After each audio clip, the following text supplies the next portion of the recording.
That's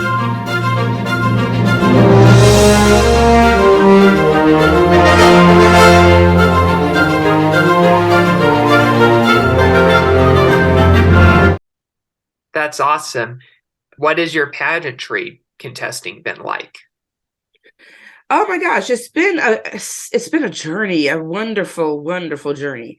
Getting to know the many women entrepreneurs and leaders in communities and from across the United States has just been a joy and a pleasure. Also getting to know some of those that live here in the US but are either, born or descent of other countries within the Women of Achievements International pageantry has equally been a joy. It is a sisterhood and a bond among women leaders, and I have definitely thoroughly met some wonderful people and are very connected. So I love the journey so far. Awesome to hear. That's good to hear. Didn't you win a crown at one point? Well, I've actually worn three crowns for the pageantry. I started out with a state crown that I represented the state of Pennsylvania, of course. And then when I finally competed um, at the pageantry, I received the ambassador crown, which was really nice because in that same year, I had just received the appointment as United Nations Ambassador for Peace in the country of Dubai. So receiving the ambassador crown in that same year just was really special and kind of made it all come together, when you're doing a journey and you're called to international waters and borders globally, and to receive the ambassador crown, it was just really awesome. That's great to hear. So you're a pretty big name then, aren't you? Well, yes. It's funny when you have to talk about yourself. It feels kind of, real. But understanding that this, in the latter part of in this part of my life, I've been awarded the Legacy Lifetime Achievement Award just recently. About a month ago, I received that in Atlanta, signed by our 44th president, President Barack Obama. And I've also received two lifetime achievement awards signed by our current president, President Joe Biden. So I'm telling you, I am having I would say, that's just been amazing. It really has. The past 10 years, although we've had a pandemic, in the last 3 years, I've achieved a lot of benefits from all my hard work. I've been doing a lot of work within the community and abroad, and to have that be appreciated has been amazing. Yeah, for sure. And it's just a whole connection in Woman of Achievement. You have Mr. Kidston, the photographer, and Marlena. We also have Diana and Christina Chavez and just a lot of other amazing people. Yeah, yeah, there are definitely some wonderful women, Robin Ross, Alicia Curry, Di Carter. I mean, the list goes on of amazing, wonderful women. And Sue And Phillips. Sue yeah, Phillips. Yep. yeah, yeah.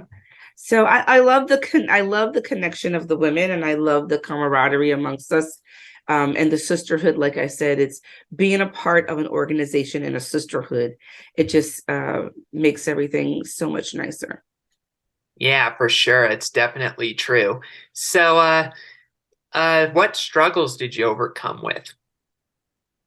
In terms of life in itself, or within the pageant. Your life in itself. Like, what struggles did you overcome? In life, I've overcome many struggles.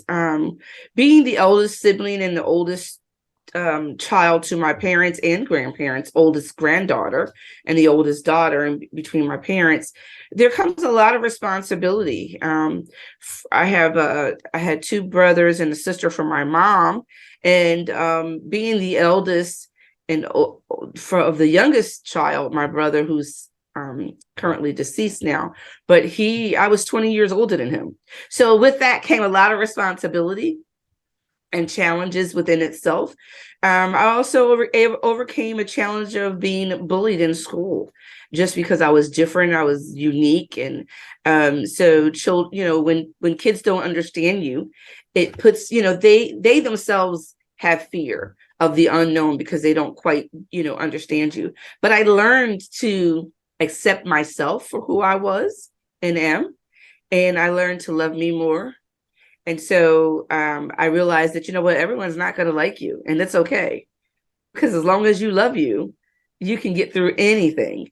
And it's very important to understand self love. Definitely. What bullying experiences have you had if you want to talk about them?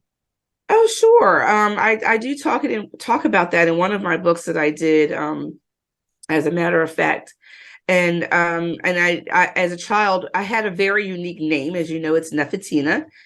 Even teachers back in those days couldn't pronounce my name properly, and so it caused me to be teased about my name, and even honestly, Doug, when people don't understand, like I would get teased on how I sound, on how I spoke. I would be called white girl. A lot of times people just thought I was different and unique. And I was an artist too. I was a dance major in school. So that put a little difference with me. Most artists are unique within themselves. So I was no different. And so, yeah, I was teased a lot about my name and about how I spoke. I see. Are you African American at all, or? I am. I'm actually a true 100% African American, but I am going to do my genealogy because I do believe there is some, I don't know, like I have to trace my roots because I get told a lot that I look a little bit on the Indian side, as well as the African, so people never know what I am. I I get see. told that all the time that I have very distinctive genes. Um, and even, it's Egyptian traits, with the high cheekbones, with the nose, the chin. So I have even some Egyptian traits, which is kind of, pretty amazing to me because, my name is Nephetina, which, actually was after Queen Nefertiri, the goddess of love. Really? That's really interesting. I Yeah. must admit to you that Dr. Martin Luther King Jr. is one of my biggest heroes. Wow. Yeah, he means a lot to the world at large. He made a real big difference. He decided to not wait for someone else to do a job that he felt like, if I want to see the change, I need to be the one to begin the change. So understanding that there's power in one, but it takes a village and working together we win. So Dr. Martin Luther King represents a lot, and we're just coming over Black History Month. So of course we think about him more during this time than ever of the year, but understanding that his change and the changes that he fought for is making a difference and for eternity. For sure, yeah. I remember in grade school how I used to, with the entire class, go on an annual We Shall Overcome march at our schools, and it Oh was wow. it was a lot of fun doing that. And unfortunately, though, a lot of the people that I've gone to school with in both places I've lived at have some of them have not really taken his words on and after going through all that. But the good news is I have. Good. Wow. I'm sure it was an experience. But It yeah, definitely was. yeah. So overcoming some challenges in life is something that um we all face challenges, right? At some point. Every day can never be, howdy all the time. But we learn how to rise above those challenges in order to move forward so that we can live in the presence. Yeah, for sure. And you're an incredible inspiration to that. Thank you. Thank you. I really appreciate it. Like I said, I really loved when I met you, your personality and just the energy that you bring, just such a warm spirit. And I really appreciate you having me on your show today. Thank you so much. That's all we have for now, but we thank you for coming on.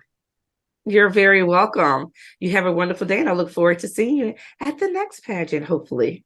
Hopefully, I do intend to go to a pageant again in the future. It'll be fun, but we'll see what time brings. Yeah. All right. Well, you take care. You take care. So, everyone, please hit like and subscribe to this video. Comment if you wish on Nephetina's accomplishments, and please find her on her websites, which are www.marriageCEOs with an S 360.com, and you'll have access to all of my social media.